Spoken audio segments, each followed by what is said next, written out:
Hello बच्चों, let's see the question. If the arms of one angle are respectively parallel to the arms of another angle, then show that the two angles are either equal or supplementary. First of all, let's say the key concept. Let's write the key concept. So, what should be the key concept? Key concept basically ये होगा क्या, if two lines are parallel,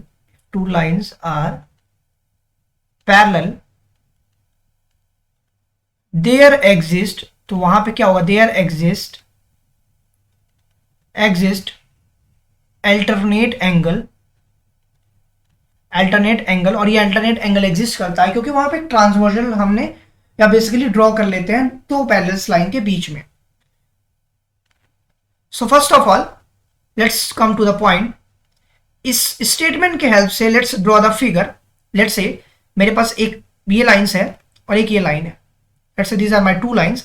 ये lines आपस में parallel है क्योंकि question कह रहा है आपस में पैरेलल्स होनी चाहिए.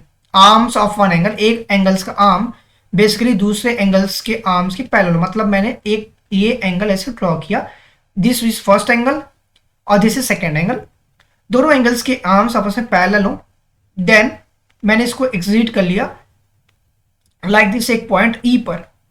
अब मैं कहता हूं इसको लेट्स पॉइंट अल्फा मान लेते हैं, इसको मैं एक पॉइंट गामा मान लेता हूं और इस पॉइंट को मैंने एक बीटा मान लिया. Now come to the points. Question कह रहा है शो करना है कि जो दो एंगल्स बन रहे हैं तो एंगल्स क्या आइदर इक्वल है या हमारे बेसिकली सप्लीमेंट्री. मींस हम दो एंगल्स की बात कर रहे हैं अल्फा और बीटा की, क्योंकि क्वेश्चन कह रहा है वन एंगल का आर्म पैरेलल हो दूसरे एंगल के आर्म से. मींस अकॉर्डिंग टू क्वेश्चन मुझे ये लिखना है ए बी जो है बेसिकली वो डी सी के पैरेलल है और ये लाइन किसके पैरेलल है, पूरे डी ई के. Okay, so this is what as per the diagram हमने बनाया क्वेश्चन की हेल्प से. नाउ लेट्स से अल्फा की वैल्यू क्या होगी, बेसिकली यहां पर गामा के बराबर होगी. क्यों? अल्टरनेट एंगल की वजह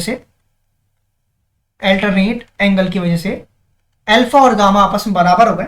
लेट्स से एंड अगर मैं इसकी बात करूं, इस पॉइंट की बात करूं, लेट्स से दिस पॉइंट, तो ये पॉइंट पे क्या है कि दो लाइंस जस्ट लाइक एक एंगल, एक लाइन मैंने खींचा उस पे एक दो एंगल ड्रॉ किया लाइक दिस, तो ये एक लीनियर पेयर फॉर्म कर रहा है. ये बीटा था और ये गामा था, तो आप लिख सकते हो beta plus gamma will become 180 degree. इनका समेशन क्यों? क्योंकि वो एक लीनियर पेयर ड्रॉ कर रहा है. Because of linear pair it is finding so. हमें पता है अल्फा और गामा आपस में बराबर है, तो मैं गामा की जगह अल्फा लिख सकता हूं क्या, तो alpha plus beta will become 180 degree. और अल्फा बीटा की वैल्यू 180 आ गई. किसी भी दो एंगल्स का समेशन अगर 180 के बराबर है देन देयरफॉर आप लिख सकते हो क्या, वो एंगल एक तो कॉम्प्लीमेंट्री बेसिकली तब बनाएगा जब वो 90 होगा और सप्लीमेंट्री तब होता है जब वो 180 बनाता है. तो हमारे क्वेश्चंस के हिसाब से जो हमें रिक्वायर्ड था सप्लीमेंट्री और ये 180 आ रहा है, that is supplementary. Therefore they are supplementary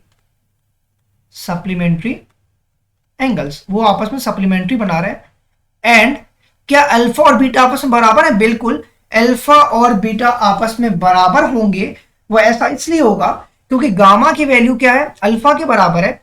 अगर मैं गामा की वैल्यू यहां पे रख दूं अल्फा की जगह, तो alpha plus beta basically 180 degree आ जाएगा. It means that we can write the both angle either equal हो भी सकते हैं और सप्लीमेंट्री भी हो सकते हैं. दे आर सप्लीमेंट्री और equal means this is my required answer. वो आइदर इक्वल भी हो सकते हैं और सप्लीमेंट्री भी हो सकते हैं. Because if I draw this figure, अगर मैं इसको पैरेलल बनाऊं तो पैरेलल में परपेंडिकुलर लाइन से भी आपस में पैरेलल ही होती है.